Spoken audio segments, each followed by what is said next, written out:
اسی طرح فرمایا کہ وَإِذَا سَأَلَكَ عِبَادِي عَنِّي، اے میرے محبوب اگر میرے بندے میرے بارے میں، رب العالمین کے بارے میں پوچھیں، آپ سے پوچھیں کہ ہمارا رب دور ہے یا قریب ہیں، یہ پوچھیں تو آپ کہہ دیجئے، سب کو کہہ دیجئے، اس میں سب کے لیے ہے۔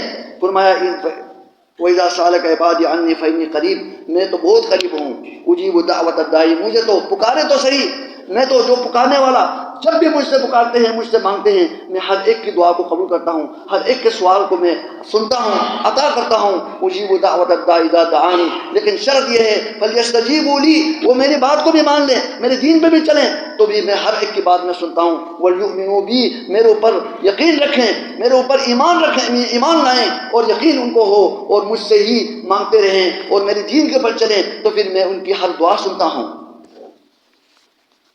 اسی طرح اللہ سبحانہ و تعالیٰ نے دعا کی فضیلت اور اہمیت بیان کرتے ہوئے قرآن مجید میں اور نبی کریم صلی اللہ علیہ وسلم نے اپنے فرامین میں یہ بتایا کہ جب انسان کی معرفت جتنے اللہ تعالیٰ سے زیادہ ہوگی، اللہ تبارک و تعالیٰ کی عظمت اس کے دل میں بیٹھ جائے گی، تو اتنا ہی ایک انسان کا تعلق اللہ تبارک و تعالیٰ سے مضبوط ہوتا ہے۔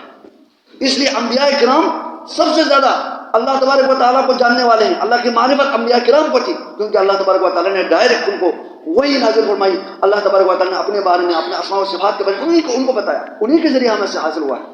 تو انبیاء کرام سے زیادہ اللہ تبارک و تعالیٰ کے اوپر توکل کرنے والے، اللہ تبارک و تعالیٰ سے تعلق جوڑنے والے کوئی نہیں ہے۔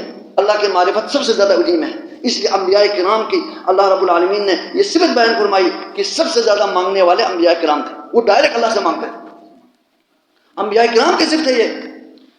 تو اللہ رب العالمین نے مختلف جگہوں پر اللہ رب العالمین نے انبیاء کرام کی دعائیں نقل کی ہے، تاکہ ہمیں ان دعاؤں سے عبرت حاصل کریں اور ہم ان دعاؤں کو سیکھیں اور اسی طرح اللہ تعالیٰ سے مانگیں۔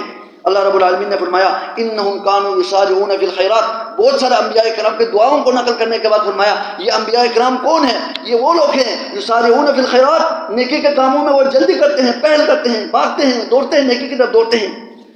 وَيَدْعُونَنَا رَغَبًا وَرَهَبًا، اور وہ ہم سے مانگتے ہیں رغباً، رغبت رکھتے ہوئے، اللہ کے عذاب سے ڈرتے ہوئے، رحمتوں کی امید رکھتے ہوئے ہم سے مانگنے والے ہیں۔ وَكَانُوا لَنَا خَاشِعِينَ، اور ہم سے زیادہ ڈرنے والے تھے، یعنی اللہ تعالیٰ سے زیادہ ڈرنے والے ہیں، ڈرنے والے لوگ یہ انبیاء ہیں۔ اسی طرح اللہ رب العالمین نے حضرت ابراہیم کی دعا نقل فرمائی، حضرت نوح کی دعا نقل فرمائی، اور حضرت ایوب علیہ السلام کی دعا، حضرت یونس علیہ السلام کی دعا۔ انشاءاللہ انبیاء کی دعاؤں کے بارے میں انشاءاللہ ایک الگ خطبہ ہوگا، وہ